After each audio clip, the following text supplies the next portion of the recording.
The police officers laughed at the black woman dressed like a homeless person in court, and they didn't just laugh, they mocked her, tore her dignity apart like it was a joke passed around in a break room. One of them leaned toward another and muttered with a smirk, "Look what the streets dragged in. Probably doesn't even know what a toothbrush looks like." Another officer chuckled, "She's gonna ask the judge for a sandwich instead of a lawyer." They weren't whispering, they wanted her to hear, to feel the weight of their disdain.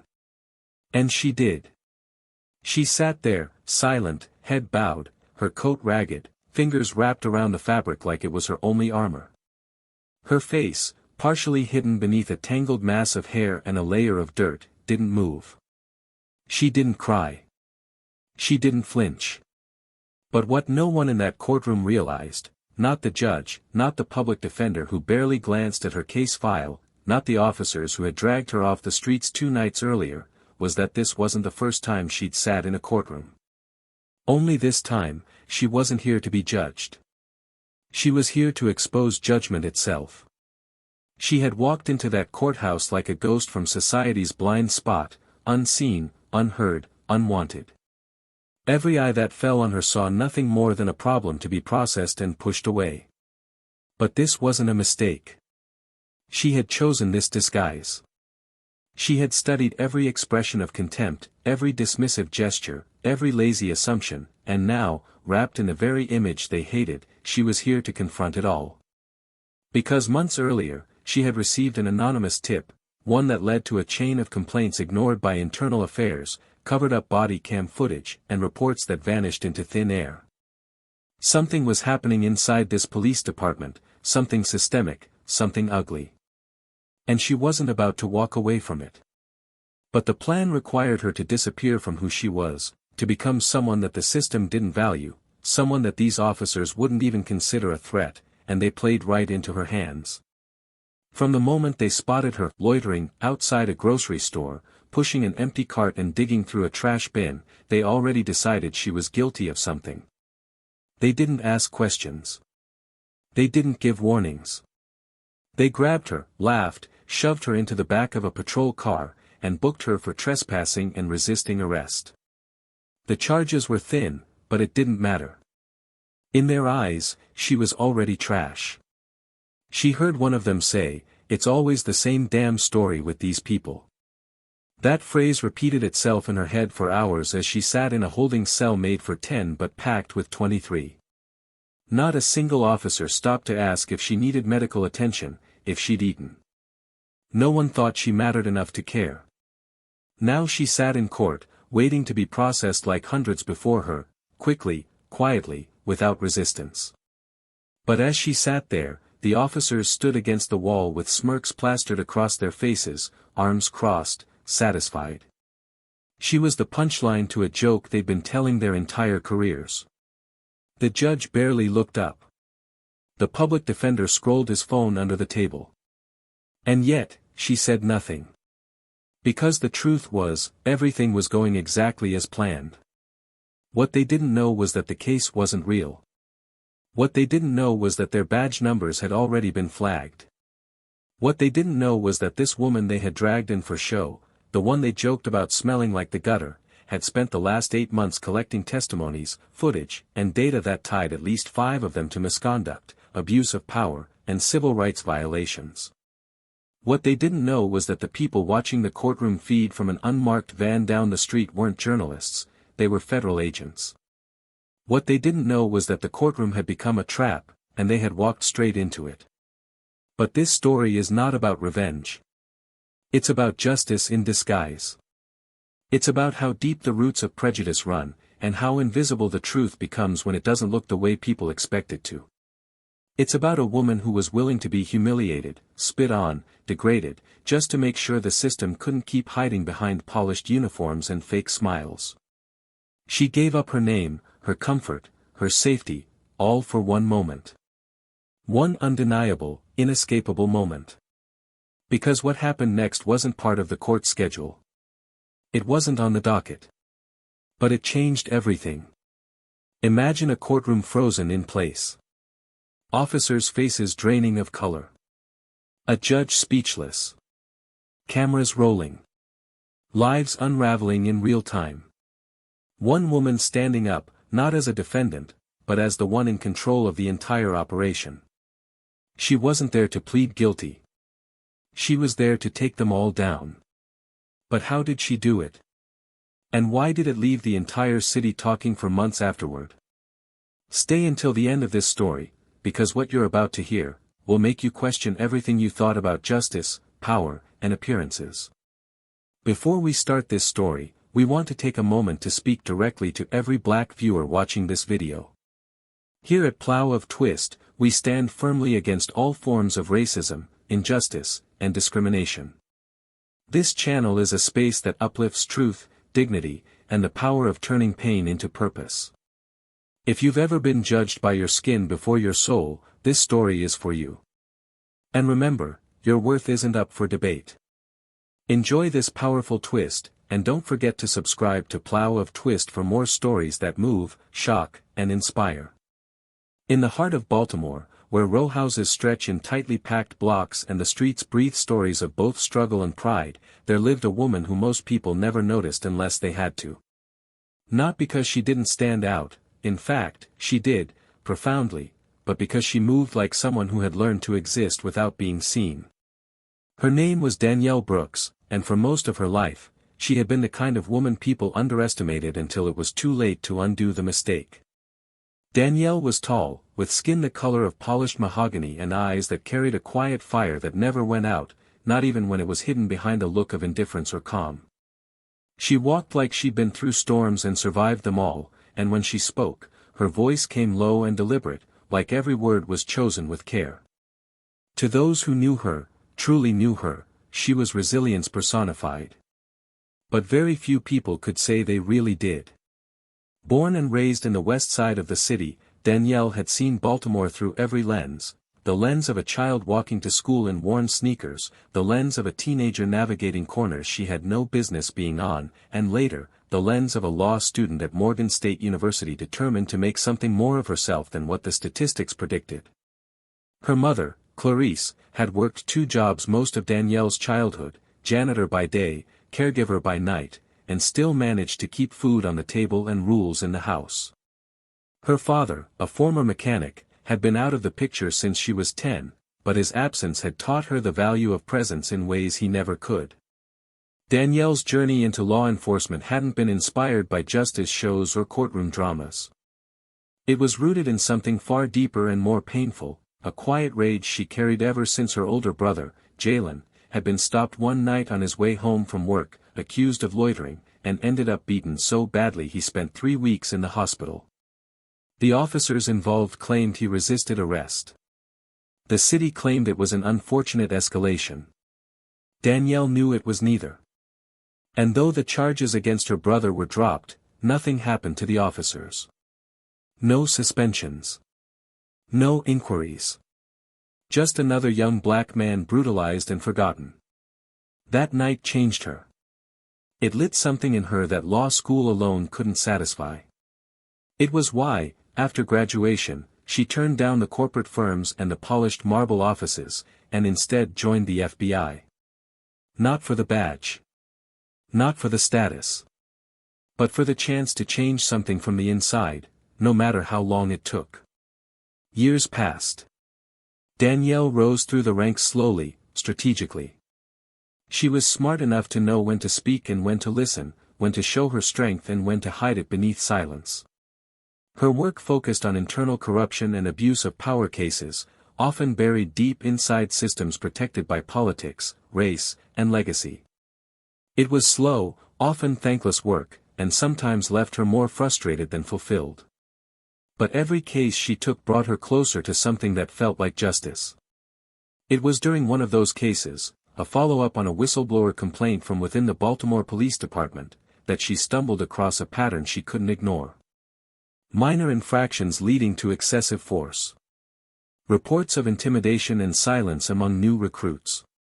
Body cam footage edited or conveniently missing. And at the center of it, a handful of names that kept reappearing, all officers working in the same West Precinct where her brother had once been brutalized. The city had changed, but not enough. And Danielle knew this case would be different. It would take more than paperwork and quiet inquiries. The stories weren't being told on paper. They were buried in interactions that no one recorded, buried in fear and silence. She had seen this kind of darkness before, the kind that hid behind protocol and policy, behind grins and shields. The kind that couldn't be exposed from the outside. That's when the idea began to take shape. Disguises weren't foreign to Danielle. Undercover work was part of her past, though rare, reserved for moments when no other method would work. This time, she would go further than ever before. She wouldn't just pose as someone else. She would live it. She would vanish from her role, go completely dark, take a leave that few would question, and re-emerge on the streets, unrecognizable, forgotten, just another shadow in a city full of them. And so, Danielle Brooks, respected agent, relentless investigator, became invisible. She chose her new identity carefully. Layers of clothes that didn't match. A coat torn at the seams. Hair matted and tucked beneath an old knit cap. Her fingernails left dirty. Skin dusted with grime. A cheap blanket always wrapped around her shoulders, as if she was clinging to the last warmth of a forgotten world. She moved around the city like a ghost, sleeping under bridges, sitting on corners, walking alleys, collecting pieces of conversations, watching patterns. People ignored her. Shop owners shooed her away. Police officers passed her like she was part of the pavement. But she was always listening. Always watching. Then came the night that changed everything. She was resting beside an old grocery store dumpster when two squad cars pulled up. She didn't flinch. She had rehearsed this moment. The call had been made anonymously. A suspicious vagrant spotted near the store's back entrance. Within minutes, flashlights hit her face. Commands barked. Hands yanked her up with no hesitation. The moment she locked eyes with the officers, something in their posture said this wasn't about enforcing the law, this was about dominance. She didn't resist. She didn't speak. That was part of the plan. Let them see what they wanted to see. They pushed her into the back seat like she was trash. One officer laughed, saying he'd probably catch fleas now. Another muttered, "She's lucky we don't wash the streets with fire hoses like back in the day." She stared at the city lights flashing through the cage between them, thinking how easy it had been for them to strip her of humanity without knowing a single thing about her. The holding cell was cold. Smelled like piss and bleach. No one offered her food. A single nurse asked if she was mentally fit to stand trial, barely looking her in the eye. The next morning, she was given no phone call. No explanation. Just escorted into a courtroom like a spectacle for amusement. That's where it happened. The courtroom wasn't full, but the eyes that were there drilled into her. A judge who barely looked up. A public defender who sighed as he flipped through her file like he was already exhausted by her existence. And the officers who brought her in, standing off to the side, arms crossed, smirking. They made comments, loud enough to carry. Laughs that echoed off the marble walls. One leaned over to another and said, "Bet she doesn't even remember her name." They all laughed. Danielle didn't move. Not because she was scared. But because she was collecting. Every sound. Every insult. Every glance. It was all being recorded, not just in her mind, but by the hidden mic stitched into the seams of her coat. They had no idea that every breath they exhaled in arrogance was being documented. They had no idea they had already walked into her investigation, and that their laughter was about to become Exhibit A. But for now, she stayed quiet. She let the courtroom play out exactly as they expected. She let them write the script they had written for so many before her. Because soon, the narrative would flip. And none of them were ready. The courtroom's fluorescent lights buzzed faintly overhead as Danielle remained still, her hands folded in her lap, her gaze fixed not on the judge or the public defender, but slightly downward, as if avoiding eye contact with a world that had already made its judgment. The room carried the cold hum of routine, a place where stories like hers were processed, not heard. One by one, people passed through, shackled to narratives written by others, expected to plead, to nod, to disappear. Her file was thin, intentionally vague, designed to attract minimal attention. But what the file lacked in depth, the room made up for in assumptions. Her silence, her posture, her appearance, all of it told the story they wanted to believe. And every second she stayed in that seat, every second she endured the snide glances and the suppressed chuckles, she added another brick to the wall she would soon collapse. Danielle could feel the eyes of Officer Daniels on her, a man whose name had surfaced too many times in complaints that mysteriously went nowhere. He stood with an air of arrogance that had clearly been earned by years of unchallenged authority. Next to him, Officer Meeks leaned against the back wall, arms crossed, chewing gum as if this was all an afternoon game. She overheard him say to the officer beside him, "You'd think she'd at least pretend to have some dignity. Look at her. Bet she smells like the inside of a sewer." The man next to him laughed but tried to hide it behind a cough. The judge looked up briefly, said nothing, and moved on. The public defender assigned to her didn't even introduce himself until moments before the hearing began. He slid into the seat beside her, shuffled through a few papers, and without looking at her, muttered, "Trespassing and resisting arrest. First offense, probably. I'll try to get you a deferred judgment, maybe some community service." Danielle didn't respond. He looked at her then, impatiently. "Do you understand what I'm saying? You just have to say, 'Yes, Your Honor,' and we'll be done here." She turned to him slowly and met his eyes, and for the first time, he paused. Something in her gaze, the clarity, the control, didn't fit the story. But he shook it off and went back to his paperwork, brushing it off as luck, or pride, or maybe just delusion. The judge called her name. She didn't flinch. The public defender stood and began to speak, his voice droning with formality. But before he could finish, the judge interrupted, "Let's make this quick. We've got a full docket today." Danielle remained seated. It wasn't time yet. She could feel the moment approaching like a train rumbling down the tracks, still distant, but impossible to stop. After court adjourned, she was escorted back to the holding area, her wrists lightly cuffed, a protocol for the sake of appearances.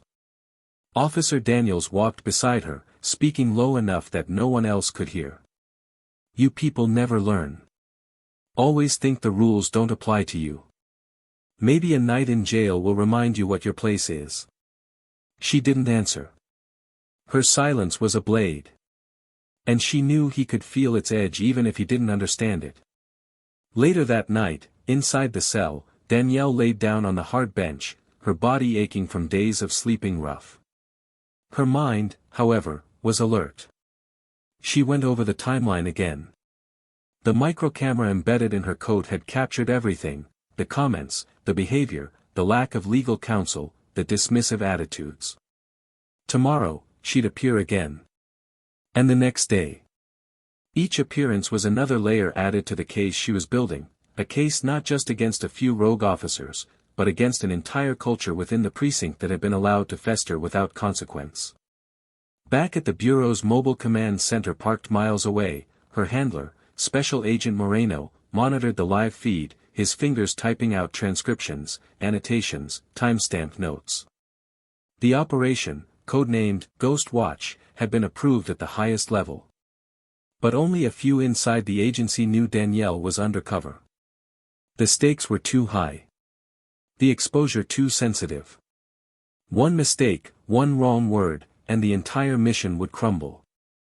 Worse, Danielle would be left hanging in a system designed to discard people like the one she was pretending to be. The following day, during her second court appearance, the same officers were present. This time, Daniels leaned against the courtroom wall with an amused grin, his phone held casually in his hand as he filmed her. "Gotta show the boys this later," he whispered. "She looks even worse today." Meeks laughed and muttered something Danielle couldn't make out, but she didn't need to. The tone was enough. The judge once again rushed through the process, visibly annoyed by her silence, her refusal to play the part of the ashamed defendant. The public defender sighed audibly as he left the bench. "You know, if you'd just cooperate, this would all be over," he told her in the hallway. "Whatever chip you've got on your shoulder, it's not going to change anything." She didn't answer him either. She didn't need to. Each word, each exchange, was being stored, streamed, archived. She wasn't just gathering evidence, she was gathering truth, the kind you couldn't scrub from a report. 2 days later, a woman named Trina, a real unhoused woman Danielle had met during her first week on the street, was dragged into court in the exact same way. Her arm was bruised. Her eyes swollen. Danielle watched from her seat in the back as Trina stood trembling before the judge, unable to articulate what had happened to her. Her court-appointed attorney didn't seem to care. And once again, Danielle stood in the back, smug, detached, unbothered. That night, Danielle sat beside Trina in the holding cell. "They beat you," she said softly. Trina nodded, tears welling up. "Said I was talking too much. Said I needed to learn to shut my mouth." Danielle placed a hand gently on her shoulder. "They will answer for it. I promise." That promise wasn't empty. The file was growing thicker by the hour. Audio, video, interviews, documented violations, breaches of protocol. The Department of Justice had already been looped in. If things went according to plan, the next court session would be the last they'd have to fake. Everything was in motion. But Danielle felt the weight of what was to come pressing down on her chest like a storm about to break. The night before the final session, she received a message, coded, embedded in a news clip sent to a burner phone she'd hidden in a drainpipe outside the shelter. Operation greenlit. Strike window confirmed. Execute phase 3. That was all it said. But it was enough. Inside the precinct that night, officers joked about her again. "You see her sitting there like a broken dog?" Daniel said, his voice echoing through the hallway. "Next time I'll bring a muzzle. Bet she bites."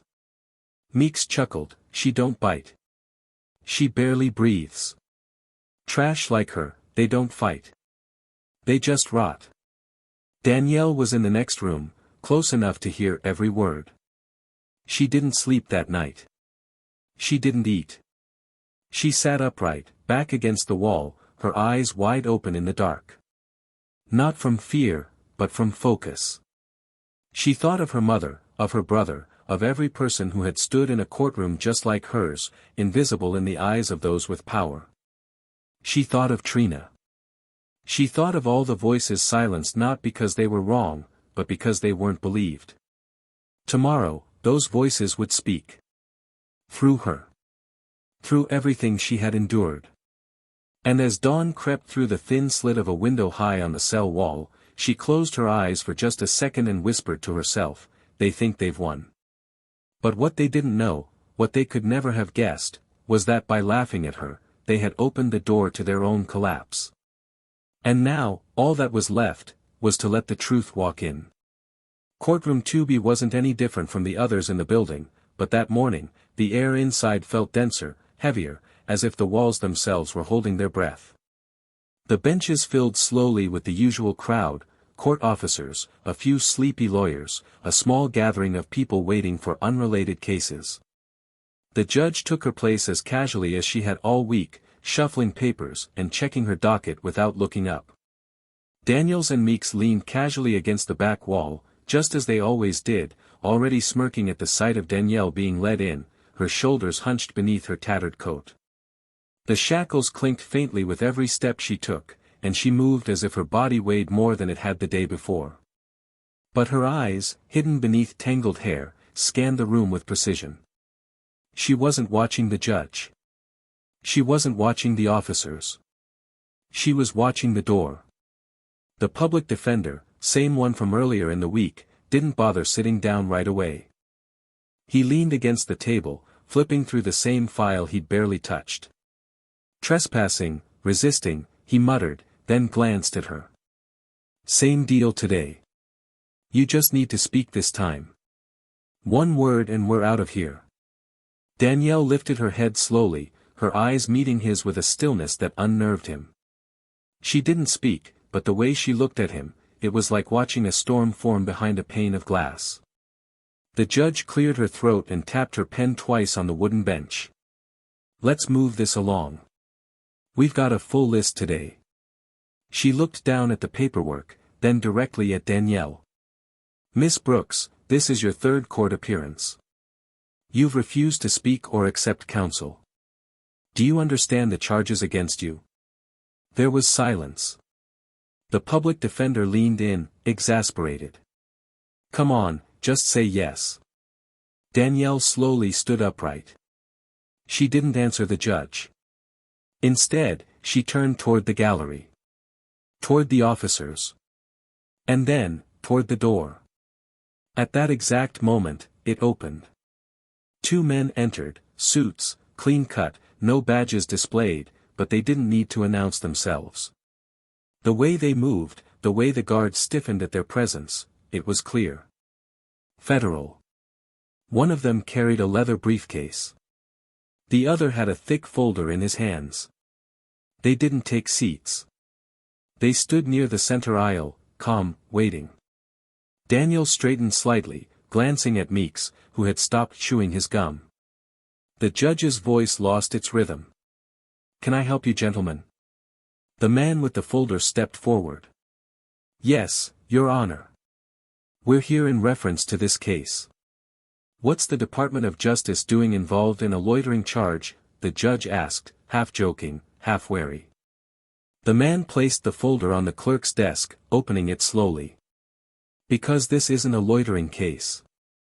And the defendant, he paused, turning to Danielle, is not who you think she is. The room shifted. The tension wasn't sudden, it was slow, like cold water creeping under the skin. The judge blinked, unsure if this was real. Excuse me. Danielle's hands moved to the front of her coat. Her fingers, steady, calm, unclasped a hidden fastener. From beneath a fold of lining, she pulled a black wallet. She opened it slowly, deliberately. Inside, the gold badge of a federal agent gleamed under the courtroom lights. I'm Special Agent Danielle Brooks. FBI. The silence that followed felt physical. It wasn't disbelief. It was something deeper, a cognitive rupture, the realization that every assumption, every smirk, every word, had been built on a lie. Danielle stepped forward, removing the coat entirely. Underneath, she wore a clean, plain black blouse. Her posture straightened like a spine unfolding after weeks of compression.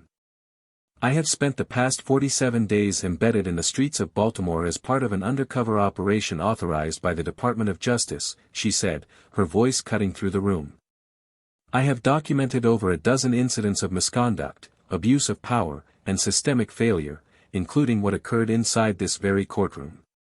Daniel's face had gone pale. Meeks had taken one step back. The federal agent with the briefcase approached the bench.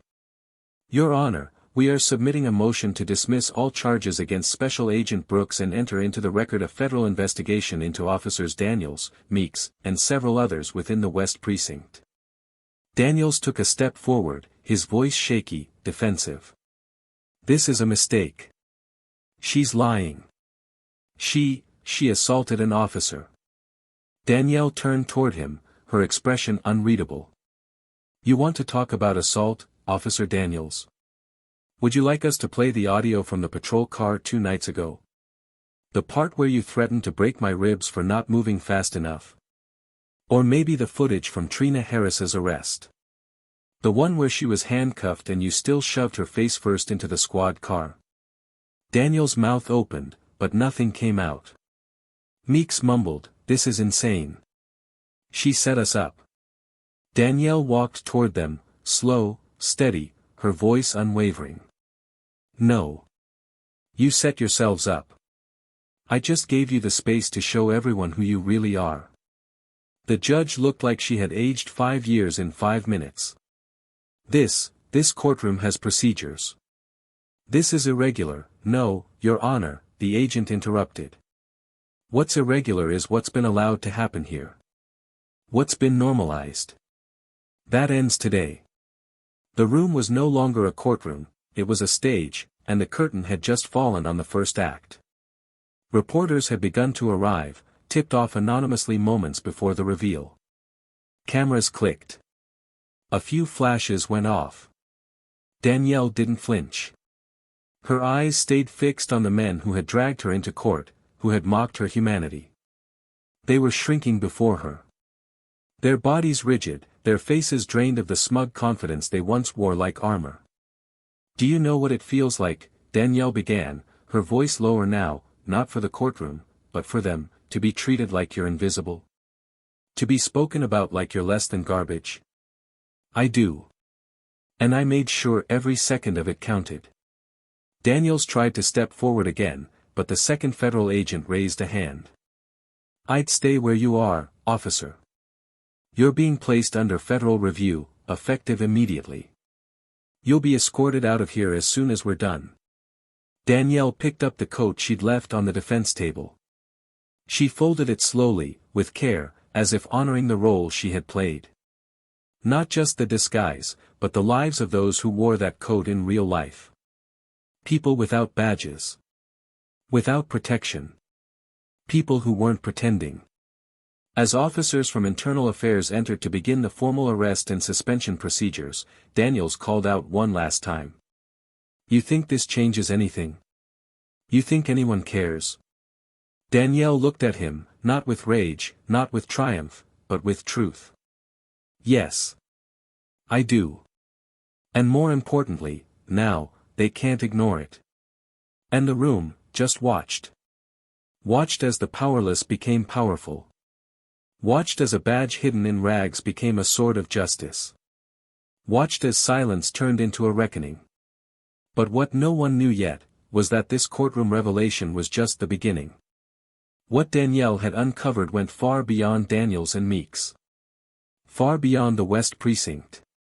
And what she was about to reveal next, would shake the city to its core. Daniels sat in the cold interrogation room on the 9th floor of the federal building, the fluorescent light above him flickering faintly, casting sharp shadows across his face. His badge was gone. His service weapon, his ID, all stripped from him within the last 2 hours. He was still in uniform, but now it clung to him like a costume on a man who no longer belonged to the role. His eyes were bloodshot, lips dry, hands trembling just enough to betray the rage boiling underneath the surface. Across from him sat Agent Moreno, composed and expressionless, a tape recorder already spinning on the table between them. Danielle stood to the side, arms crossed, her stare fixed and calm, but beneath her exterior was a storm, one held steady not by satisfaction but by discipline. She wasn't here for revenge, she was here for the truth to live in daylight, unflinching. Daniels tried to smile, tried to find some piece of the bravado he'd carried like a shield his entire career. So this is what you do? Send in one of your own like a goddamn rat? Pretending to be homeless? To trap good cops? Moreno didn't blink. You're not here to question our strategy, officer. You're here because your actions, and your words, exposed you. Danielle leaned forward slightly. Her voice was quiet but firm. You didn't need help to fall, Daniels. All I did was give you space. You filled the rest. Daniels leaned back in his chair, jaw tightening. You don't know what it's like. Out there. Dealing with the same trash every day. The same liars, addicts, thieves. We do what we have to. Danielle's tone hardened. What you have to? Is that what you told yourself when you slammed Trina Harris into the side of a squad car for not moving fast enough? When you laughed about putting a muzzle on me in open court? Daniels opened his mouth, but nothing came out. He turned to Moreno instead. She baited us. She wanted us to react. She gave you nothing, Moreno said flatly. And yet you still showed exactly who you are. Meanwhile, back at the courthouse, reporters circled like sharks, cameras flashing, microphones pointed at any official willing to speak. The city was buzzing with the story. A high-ranking FBI agent going undercover as an unhoused woman and uncovering systemic abuse in a major police precinct wasn't just shocking, it was explosive. The footage Danielle had gathered had been released to the public by midday. Not through press conferences or official memos, but through a raw, unfiltered broadcast aired across independent news platforms.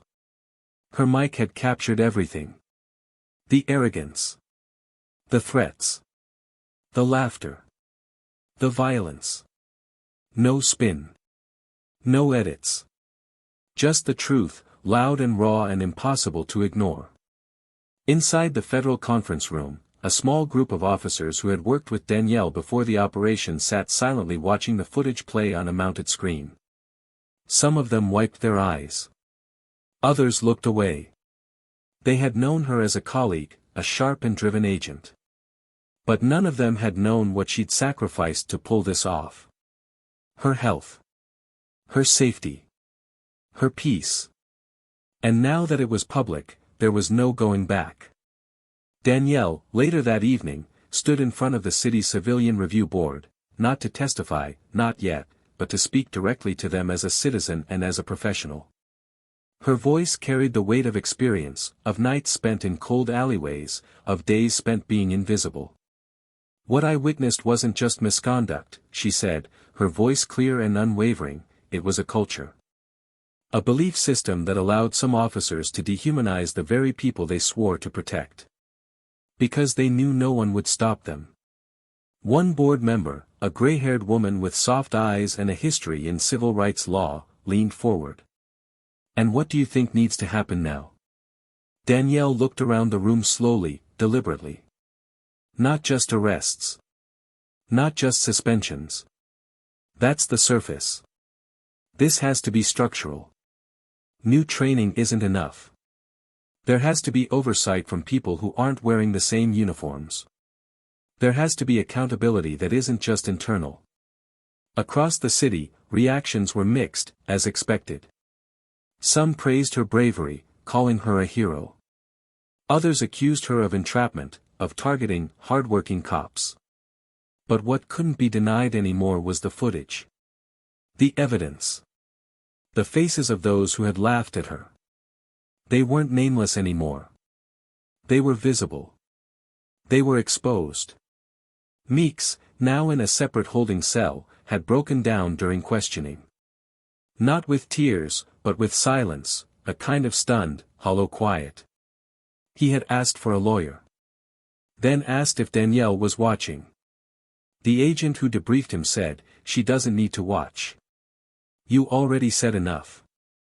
Back at the bureau, Danielle finally took a moment alone in her office. Her desk was still covered in old files and case notes. A photo of her mother rested in the corner. She sat in silence, looking at it, eyes softening. She had avoided this moment for days, the moment where the mask fully came off, and she was just Danielle again. Not the agent. Not the disguise. Just her. She whispered softly, "I did it, Ma. I made them see." Her phone buzzed. A message from Moreno, "City Council is calling for a full hearing. They want you there." She stared at the screen, then typed back, "Let's finish what we started." Meanwhile, in a quiet part of the precinct, a rookie officer, Officer Hall, sat with his head in his hands. He had seen what happened. He had been in the room during one of the incidents Danielle had recorded, but he hadn't spoken up. Fear had kept him quiet. Now, watching her unravel an entire system alone, guilt had begun to eat away at him. He walked into his supervisor's office, a trembling hand gripping his statement. "I need to talk," he said. "About what I saw." That night, as the city's skyline lit up under the early evening haze, a press conference was held outside City Hall. Danielle stood to the side while the mayor, red-faced and carefully worded, tried to assure the public that justice was being served. But no one really looked at him. The cameras were on her. The questions were for her. And when the time came, she stepped forward, unflinching. I didn't do this to become a symbol, she said, her voice calm and sharp against the echo of the microphones. I did this because people in this city deserve to walk without fear. Because no one should have to wonder if calling the police will make them less safe. And because silence has never saved anyone. From the back of the crowd, a voice called out. Would you do it again? She paused for a second, then nodded. Yes. 100 times. And in that moment, surrounded by reporters, officers, city officials, and ordinary people, Danielle Brooks, once mocked, once erased, became the voice of a city trying to wake up. But beneath all of it, one truth still lingered, quiet but unshakable. There were still more names. Still more officers. Still more pain. And Danielle had only just begun. The days that followed were anything but quiet. The city pulsed with tension as the fallout of Danielle's reveal spread far beyond the courtroom, rippling through the precinct, the mayor's office, and the community like a wave no one had truly anticipated. News anchors debated whether her operation crossed ethical lines, while civil rights groups praised the raw bravery of exposing a machine that had long operated in the shadows. Internally, the Bureau launched parallel investigations into all officers associated with the precinct, and though several were immediately suspended, the deeper probe uncovered patterns that pointed to systemic complicity.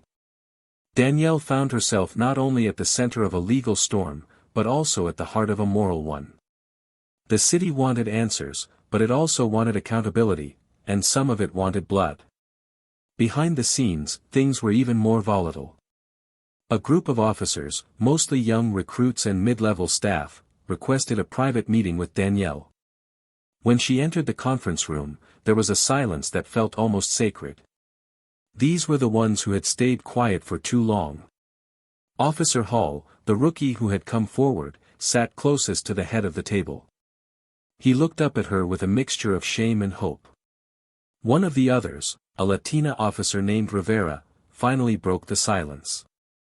We knew something was wrong. We heard the jokes. We saw how some people acted. But nobody said anything. We didn't know how. And after what you did, we don't have an excuse anymore. Danielle didn't respond right away. She took her time, letting the weight of the moment settle into the room. You had the power to speak, she finally said, but you were afraid of the cost. I understand that. I lived that. But understand this too, silence doesn't just protect the guilty. It abandons the innocent. Rivera's voice cracked as she replied, so what do we do now?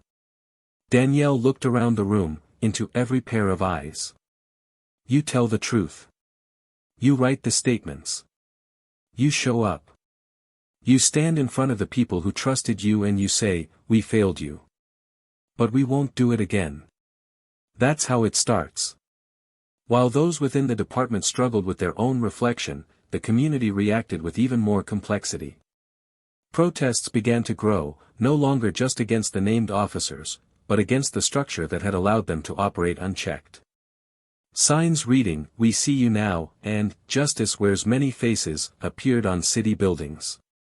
But so did graffiti branding Danielle as a traitor, an infiltrator who had used deception to expose what others had tried to fix from within. The city was divided. And for Danielle, that divide became more personal than she expected. At a small cafe just off North Avenue, she met with Trina Harris again. Trina's face still bore faint bruises, and the anxiety in her eyes hadn't faded, but she held herself differently now, like someone who had finally been heard. Over coffee, they sat in silence for a few minutes before Trina finally spoke. I used to think people like you didn't care. That once you wore a badge, you couldn't feel anything for people like me. Danielle stirred her cup slowly. Some don't. But that's why I had to do it the way I did. Trina nodded, then looked up. But now they're coming after you, right? I've been hearing things on the street. They're saying some folks think you betrayed your own. Danielle didn't flinch. I didn't betray anyone. I exposed the truth. If that makes people uncomfortable, then maybe they were never standing on the right side to begin with. Trina leaned forward, voice lower. Yeah, but you know how this city is. People love you one minute, then blame you the next. You did something no one else would even dare, and now you're the one walking around with a target on your back. Danielle met her gaze. Maybe that's the price. But I'm not afraid of being the target. I'm afraid of what happens if no one ever pulls the trigger on change. Meanwhile, the legal consequences began to take shape. The district attorney, facing mounting public pressure, announced a full review of every case prosecuted involving Daniels and Meeks. Already, defense attorneys were filing motions for retrials, and for some, justice now meant finally being seen, not as criminals, but as people failed by the system. The court calendar swelled with reopening dates. Judges scrambled to justify years of rulings. And the mayor, under siege from all sides, attempted damage control through press conferences and policy promises that no longer satisfied anyone. Inside her own agency, Danielle faced another kind of pressure. Some of her colleagues praised her ingenuity and grit. Others, behind closed doors, whispered that she had gone rogue. There were meetings she was no longer invited to, emails that went unreturned. Moreno defended her fiercely, but even he could see the shift in the air. The agency didn't like surprises, even when those surprises led to justice. One evening, he called her into his office and closed the door behind him. They're reviewing the operation, he said, not looking at her directly. She stood there for a moment, processing. Reviewing? What exactly are they reviewing? The success. He exhaled. No one's questioning your results, Danielle. They're questioning the method. Some feel you blurred the line between agent and activist. Her eyes narrowed. So they're more concerned with optics than with the fact that I blew open a network of corruption inside a major precinct? Moreno finally looked up. You know how this works. You shook the system. And the system doesn't like being shaken. She sat across from him. I didn't join the bureau to make it comfortable. I joined to make it accountable. He nodded slowly. Then prepare for a fight. In the weeks that followed, Danielle continued to testify before committees, meet with community leaders, and work with internal affairs on the wider investigation. But behind every step forward was a shadow of consequence. Her name became a lightning rod. Her face, once anonymous, was now known citywide. She couldn't walk through her old neighborhood without someone stopping her to say thank you, or someone else staring at her with cold disapproval. Children pointed to her on the street. Strangers sent letters, some of gratitude, others laced with threats.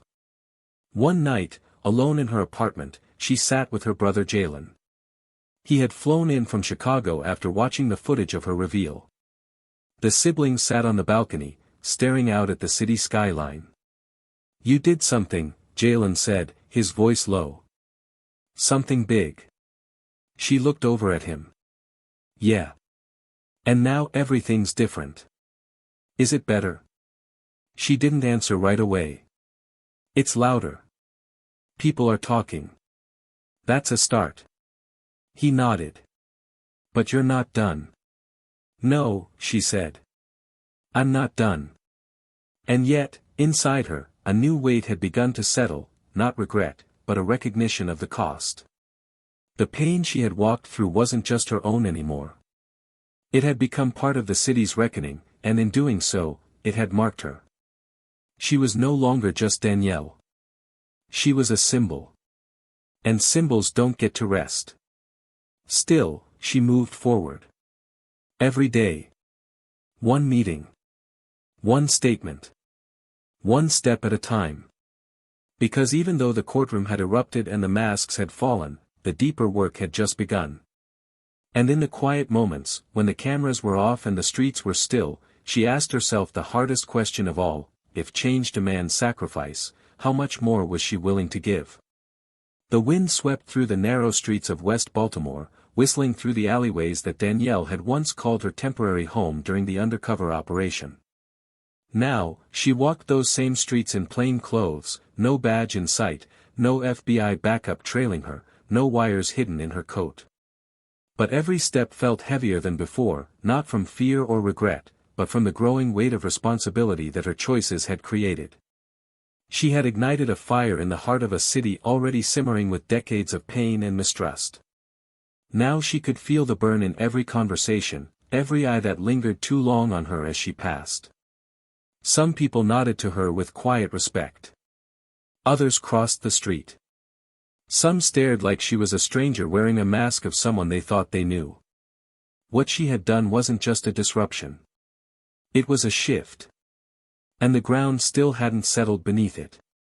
She met with the community coalition that evening in a small basement church room, the same room where activists, public defenders, pastors, and former victims of the justice system had gathered long before her name was in headlines. The energy was tense, divided, complicated.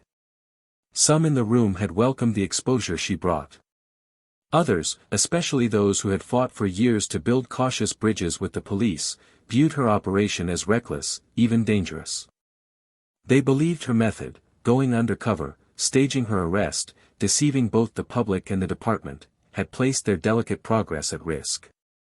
Danielle sat near the front of the room, listening, not speaking yet. A man named Kareem, an elder in the community and a former organizer from the civil rights era, finally stood and addressed her directly. "You came in like a storm," he said, his voice rough but steady. "And sometimes a storm clears the air. But other times, it tears the roof off the house before you got a plan to rebuild it." Danielle looked at him with the calm of someone who understood the layers of pain behind those words. "I didn't come here to tear anything down that wasn't already broken," she said. "I came because too many people were already living under a roof that was caving in and calling it shelter." A younger woman, Nia, who had been organizing mutual aid for the houseless population for years, leaned forward in her chair. "You could have talked to us. You could have warned somebody. Instead, you made a move and left the rest of us to deal with the shockwaves. People are scared. Cops are retaliating. Trust is paper thin right now." Danielle nodded slowly, her hands clasped tightly together. "I didn't make this move alone. The FBI greenlit the operation. But you're right, the community wasn't brought in. And that's on me. I made a call to stay silent for the integrity of the case. But I hear you. I do. And I take that weight with me every day." Kareem softened his gaze, but didn't ease up. "Now that the curtain's been pulled back, what do you plan to do with the stage you've been given?" Danielle's voice didn't rise, but it deepened. "Use it. Not for speeches. Not for saving face. But for policy. Reform. Oversight. I didn't just uncover abuse, I documented a failure of accountability. And I won't walk away until there's something real in its place. Something that won't collapse the moment a camera's turned off." That answer sat in the room like smoke, lingering, unsettling, but impossible to ignore. Nia looked at her again, less guarded now. "If you're serious, you'll come to the next city council session and stand with us when we demand community-led review boards." Danielle nodded without hesitation. "I'll be there." The room didn't erupt into applause. This wasn't a victory lap. It was a battlefield meeting in the middle of a war that had only begun to change direction. But it was something. A step. Later that week, Danielle found herself back at FBI headquarters, this time on the other side of the conference table. A formal review board had been convened to evaluate the legality, ethics, and impact of her operation. It wasn't a trial, but it wasn't far from one either. She sat across from 5 agents, 2 legal advisors, and a representative from the Department of Justice, all of whom had reviewed the hours of footage, transcripts, and internal memos related to Operation Ghost Watch. The lead advisor, Agent Winslow, adjusted his glasses as he began to speak. "Agent Brooks, while the Bureau acknowledges the success of your undercover operation and the subsequent legal action now underway against the West Precinct, concerns have been raised regarding procedural overreach and the risk of agent endangerment without sufficient backup. Furthermore, questions remain about your discretionary judgment in withholding operational details from both field offices and community organizations. Do you have a formal statement before this panel proceeds with their findings? Danielle took a breath, steadying her voice. I operated under the direct approval of Assistant Director Moreno. My methods were unorthodox, yes. But every protocol deviation was recorded and justified in real time to preserve the integrity of the investigation. As for withholding information from external entities, I had to make a choice between transparency and exposure. Had I revealed my presence to the community or the department prematurely, the operation would have been compromised. And frankly, I wouldn't be sitting here testifying to its success. One of the legal advisors leaned in. Agent Brooks, your decision placed you in serious physical danger. There were multiple nights when you could have been severely harmed or killed. Why not pull the plug earlier? Her eyes didn't flinch. Because the abuse didn't stop at the first sign of pressure. It wasn't isolated. I had to stay long enough to show that it wasn't a few bad apples. It was the soil. The panel went quiet for a long moment. Winslow eventually closed his folder. Your testimony is on record. We'll conclude this review by end of week. You are not suspended pending decision. But we strongly advise against further independent action. Danielle stood, nodded, and exited the room with the slow calm of someone used to navigating rooms not designed to hold her. That evening, she returned to her old neighborhood, not undercover, not for a case, but for herself. She walked past the corner store where Jalen had been assaulted years ago, the same one whose security camera had been mysteriously malfunctioning that night. It had taken her all this time to turn pain into purpose, and even now, with headlines spinning and city officials scrambling, it still didn't feel like enough.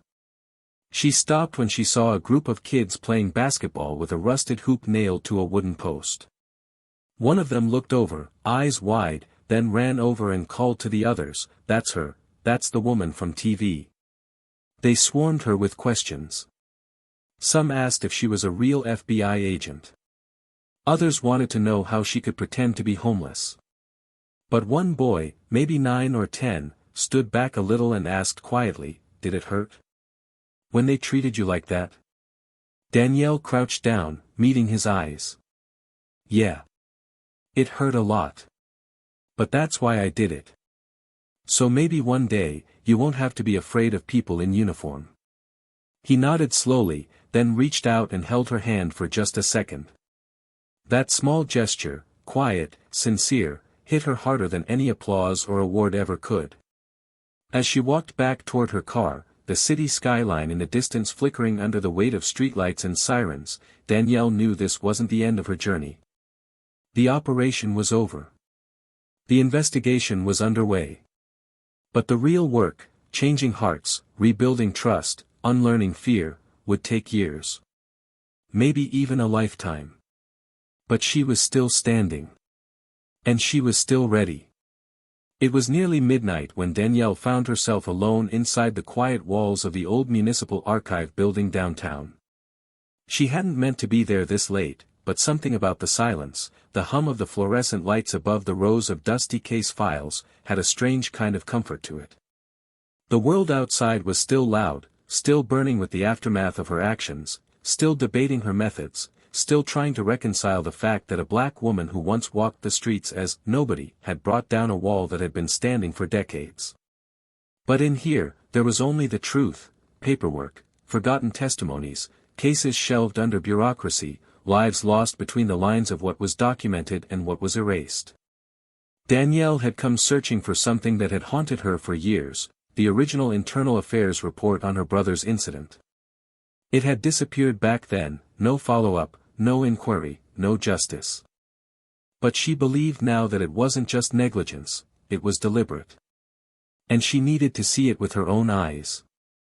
Her fingers moved carefully across the brittle tabs, tracing the years like they were scars. She pulled a box marked 2008, slid out the thick envelope labeled Use of Force, West Precinct, and flipped it open. Inside, among routine reports and vague statements, she found it, the page she'd visualized 100 times in her memory. Jalen Brooks. Date of incident. Witness statements redacted. Injuries consistent with blunt trauma. Officers involved, Meeks, Daniels. Her throat tightened. For a moment, everything around her disappeared. All the noise, all the applause, all the anger, gone. Just that page, and the unbearable weight of knowing it had always been them. The men who had joked about her in court. The men who had called her garbage, without knowing she was their reckoning in disguise. They hadn't just violated others. They had started with her family. Her phone buzzed on the table beside her. A text from Moreno. Final DOJ statement comes out tomorrow morning. We need to prep. She replied simply, I'm ready. But deep down, she wasn't sure what readiness looked like anymore. She had been running on purpose for so long, she hadn't stopped to ask herself what would be left when the mission ended. When the disguises were gone, the cameras faded, the reports written, who was she then? Just a woman with too many truths, and a city full of people still deciding whether to thank her or blame her. The next morning, Danielle stood in a long, high-ceilinged hall at the Justice Department, waiting to be called into a closed-door meeting with senior legal staff and federal prosecutors. Moreno stood beside her, briefcase in hand, his suit sharp but his expression worn. There's pushback, he said quietly. Some of the D.C. brass feel the operation compromised federal neutrality in community matters. They're worried you've become too visible. Danielle raised an eyebrow. Too visible for doing the job they gave me. Moreno gave a half shrug, the kind that said more than words. This isn't about what's right. It's about what they can control. She exhaled, adjusting the collar of her jacket. Then let them try. I didn't come this far to apologize for forcing people to look. Inside the room, the tone was all cold professionalism. A row of officials sat across from her, folders in front of them, language carefully curated to sound fair but non-committal. They reviewed the data, asked procedural questions, brought up public reactions, federal liability, and departmental image. But one woman, Assistant Deputy Langston, leaned forward midway through the meeting and spoke in a voice that carried a different weight. Agent Brooks, I've read every page of your field notes. Every recording. Every transcript. And while some of my colleagues are nervous about the blowback, I want to say something plainly.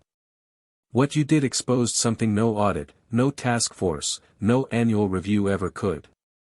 You didn't just pull back the curtain. You made people look into the mirror. Danielle met her gaze. That was the point. It always was. Langston nodded slowly, then turned to the rest of the board. Whatever else happens here today, let the record show that this agent demonstrated the courage our system claims to stand for. After the meeting, as the sun began to sink behind the Washington skyline, Danielle returned to Baltimore for what would be the most emotional moment yet, meeting the families. Not just those of recent victims, but the ones whose cases had never been opened. Never received attention. Mothers, sons, grandfathers, sisters, all carrying pain wrapped in silence. The Bureau had organized the meeting as part of the department's effort to rebuild trust, but to Danielle, this wasn't policy. This was personal. The community center gym was filled with folding chairs and a heavy sense of anticipation. People looked at her not with awe, but with expectation. She stood at the front, took the microphone, and paused. Then, with the raw honesty that had defined her journey, she spoke. I know some of you are still hurting. I know many of you are tired of speeches and promises. I'm not here to give you either. I'm here because I've seen what you've been living through. I've felt it. And I came back to tell you, not everything is fixed. Not yet. But the silence is broken. And that's where change begins. From the crowd, a woman stood, older, with a worn face and eyes that carried years of buried grief. My son was arrested 5 years ago. He never came home. They said it was an overdose, but I never got to see the report. Can you help me find the truth? Danielle's voice broke slightly as she replied. Yes. I will help you. I can't promise you justice overnight. But I can promise you won't be ignored again. After the gathering, as people filtered out with cautious hope, Danielle was approached by Officer Hall. He looked different. The same uniform, but a different presence. Humble. Purposeful. I submitted my resignation, he said quietly. But not because I'm quitting. I want to work from the outside. Help rebuild what's broken. I owe you that. Danielle placed a hand on his shoulder. You owe that to yourself.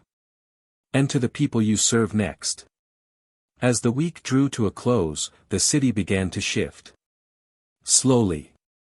The DOJ released its report, validating Danielle's findings, outlining systemic abuses, and recommending a full restructuring of the West Precinct.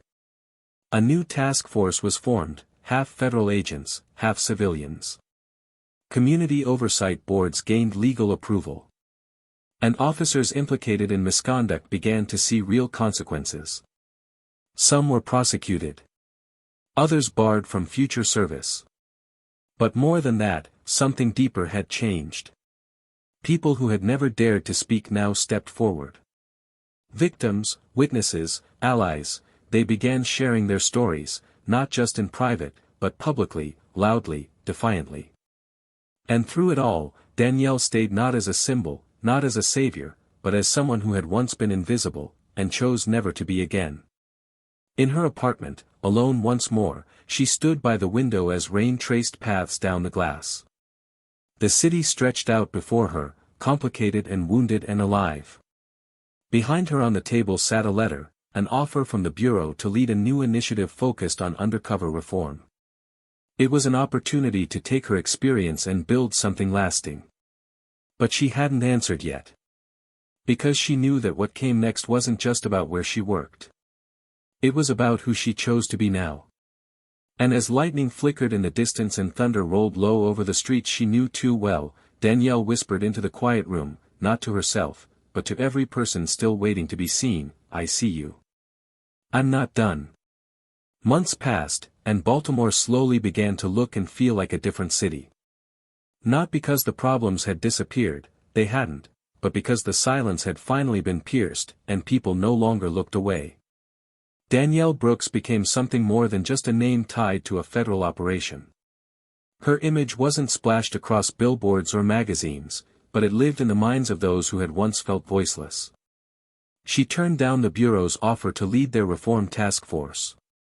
Not out of defiance, but because she realized change from the inside had its limits. Instead, she took a role that allowed her to work on the ground level, as director of a newly formed Civilian Justice Alliance, an independent body of investigators, social workers, legal experts, and activists. Funded in part by settlements won from exposed misconduct cases, the alliance operated without badges, without sirens, only truth, accountability, and a promise, to never let another voice go unheard again. Officer Hall, no longer in uniform, returned to the streets, not as law enforcement but as a liaison between neighborhoods and public service boards. His resignation didn't mark defeat, but rebirth. He went door to door, listening, learning, rebuilding trust in places where uniforms had only ever brought fear. He wasn't celebrated like Danielle, but in quiet moments, like when a mother opened her door to ask where she could get help for her son's wrongful arrest, or when a teenager finally agreed to testify after years of silence, he felt something real, something earned. He never forgot the woman who stood against everything he had once been afraid to name. And now, every act of courage he performed was a silent vow to honor her. Kareem passed away 3 months after the reform hearings. His heart had grown tired after a lifetime of fighting, but he passed knowing the city was finally bending, even if slowly, toward justice. At his funeral, Danielle stood at the back, silent, tears on her cheeks. He had been a mentor in a moment when she most needed to be grounded, to be reminded that change doesn't happen through noise alone, but through persistence. She remembered his words, storms can clear the air, or tear off the roof, and she understood now that she had done both. And in doing so, she'd given space for something new to be built. Trina Harris found stability. With the help of outreach programs connected to the Alliance, she received housing, therapy, and, for the first time in years, a sense of safety. She began volunteering with youth shelters, speaking not as a victim, but as a survivor who had seen the worst and lived. One day, she walked into Danielle's office, dressed clean, eyes steady, and placed a small card on her desk. "Just wanted to say thank you," she said softly. "Not just for what you did for the city, but for not looking through me like everyone else did." Danielle looked at the card. It was hand-drawn, a sun breaking through gray clouds. She smiled. "You made your own light, Trina. I just moved the shadows." As for Daniels and Meeks, the city did not forget them. Both were indicted following the DOJ report. Daniels was sentenced to 6 years in federal prison for obstruction of justice, falsifying reports, and multiple counts of civil rights violations. Meeks took a plea deal, his sentence lighter, but his name permanently attached to a legacy of abuse. There were no dramatic endings for them, no redemption arcs. Just the slow, inevitable consequence of choices made in the dark. In the final court hearing, Danielle sat quietly in the back row. Not to gloat. Not for closure. But to make sure no one rewrote the story. There was no misunderstanding. No misinterpretation. They had done this to themselves. In a city council meeting broadcast live across the state, Danielle delivered her final testimony as part of the investigation's public review. She stood, not behind a podium, but on the floor beside citizens who had lived the consequences. She didn't read from notes. She didn't recite statistics. She simply spoke.